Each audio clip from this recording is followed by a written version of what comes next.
There was a study that was done in 2023 by McKinsey, and they looked at over 400 highly profitable companies, B2C companies, B2B companies, and they determined that the number one differentiator in the market was customer experience. Now, customer experience is directly tied to employee engagement. It's the people that create the experience. So when you said what triggered that in my mind is when you started talking about culture as a competitive advantage. And you have a framework that you alluded to a little bit earlier, which is like this challenge, encourage culture framework. Because cultures, they happen with or without us. There is going to be a culture, but how we steer that culture is going to be a major competitive advantage for how we bring on the right people, then turn into a competitive advantage of how we compete in the marketplace. So I'd love to just hear a little bit more about your challenge, encourage culture framework. Yeah, for sure. To go back to your point, Steve, I think that makes a lot of sense with me. That tracks with my experience. I think it was Richard Branson who said, take care of the people, they'll take care of the customers. I also hear things like happy people make happy people.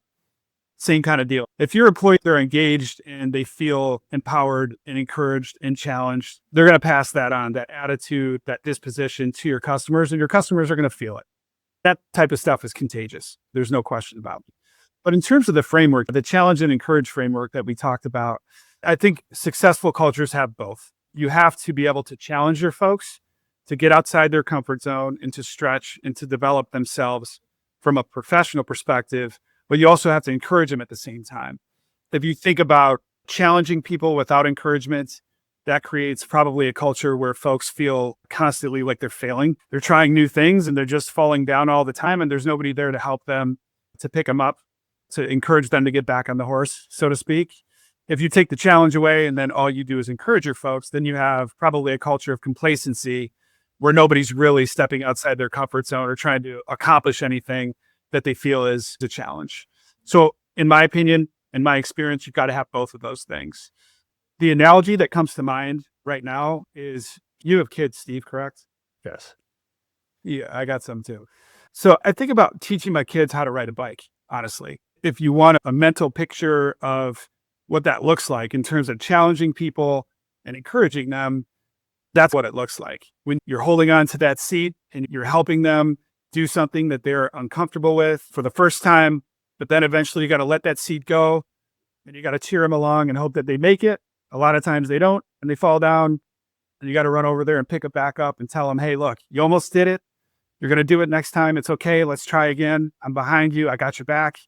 That's the way I think about it. And I think that's successful cultures or successful leaders are able to both challenge and encourage their people at the same time. And part of that challenge, encourage kind of framework is like your analogy on the bike. We know our kids are going to fail.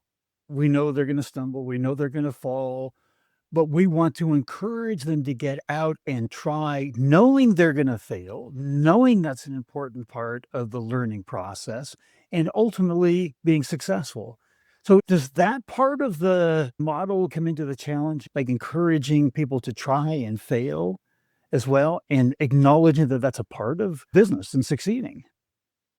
Yeah, I think it is for sure. I don't know if you're familiar with, so Google did a study, it's called Project Aristotle. It was an internal study, and they basically tried to figure out why some of their teams were so much higher performing than some of the others in the organization. And what they came back with is interesting. They said the number one factor that determined that was psychological safety. And I love that phrase, psychological safety. So what does that mean? It means that employees feel comfortable to take intelligent risks, to step outside of their comfort zone and not be afraid to make mistakes, as long as their mistakes are in an effort to develop themselves or the team. I think that's kind of what you're talking about, is setting up that framework and the understanding to say, we want you to do that. Sometimes it's not going to work out, but at the same time, eventually you will break through and eventually you will have a skill set that you didn't have before. It's kind of cliche, but it's like lifting weights. Your muscles will atrophy if you don't lift, but if you lift every day, you'll get really strong.